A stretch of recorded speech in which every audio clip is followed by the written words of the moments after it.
Hi, I'm Shawn, and I'm the rector here at Grace Church in Oak Park. I wanted to give just a little bit of a message about why I have become a tither in my life and how that has definitely been a spiritual journey for me. I have in my hand right here an envelope that has seasoned greeting on it. Inside you will see that it says, "To Shawn from Susie." Susie was one of my favorite women from our church at All Saints in Indianapolis. Some people would have considered her to have been probably the poorest in the congregation. Well, definitely by money standards she was. By spiritual standards, by psychological standards, anything that you can come up with, Susie was definitely not one who was poor. She was an amazing woman who gave of her life and her time. And one year that stands out for me really, is the year that Susie at Christmas time came and gave one of these envelopes to each of the kids in the congregation. There were probably 20 or 30 of us that were going to All Saints. When we opened it up, what we found inside was a $2 bill. You will see that mine is empty at this point. I got this back probably in 1978, around that time when she gave it to him. And until a couple years ago, I had kept both this envelope and the $2 bill.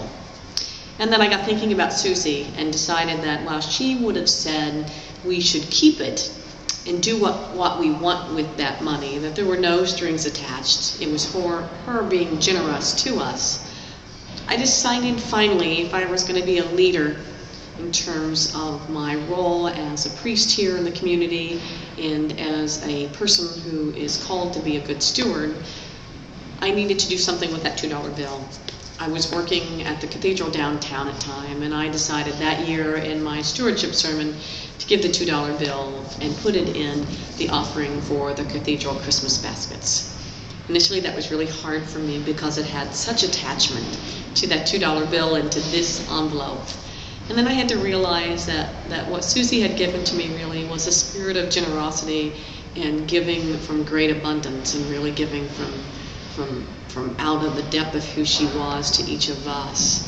She's the person that led me on a spiritual path of knowing that when we truly give both of our time and our talent and our treasure, it's amazing the way that our own faith grows and our own sense of what we're offering to the world changes immensely. Throughout the years, I worked very hard to become a tither. I know that's not for everybody, and not everybody can reach that goal, but it was what I wanted to do. I wanted to be able to give 10% of my income away to other folks, both to the church and to other organizations that I sponsored. It wasn't an easy task. When I got out of college, I wasn't making a lot of money, but she had taught me that from the very beginning, if I would set aside a small portion of everything that I made and of my time as well and offer that to others, that it would lead me on a path towards a wonderful faith and a wonderful close relationship with God. I didn't start out by giving that 10%. I started out by giving, I'm not even sure what percent. But each year I decided where I wanted to be, and I gave a little bit more. Became more involved in the church, became more generous in my giving of my finances. And I have to say that I have no regrets about that. It was a piece that over the years helped me to be able to lead the way in the conversations about what giving's about. And to know that it wasn't even just about that, it was about developing my own closeness to God, and that for me this was that path. I offer that to you as saying that I know as a church we talk about tithing, and most importantly we talk about proportional giving, and for you to figure out where you are in your life and what percentage you want to offer back to a charity or to Grace Church or another congregation.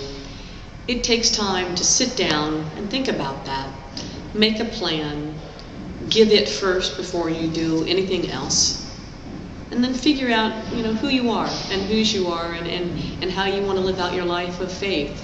It can be an amazing experience. You never know what it will call you to do. And this is that reminder of Susie.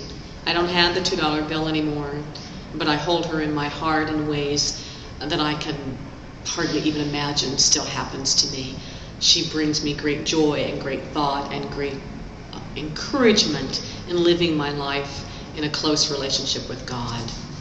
I thank you for being present and offer to you to think about who it is you want to be and whose you want to be and how that makes a difference in the way that you make all the decisions in your life.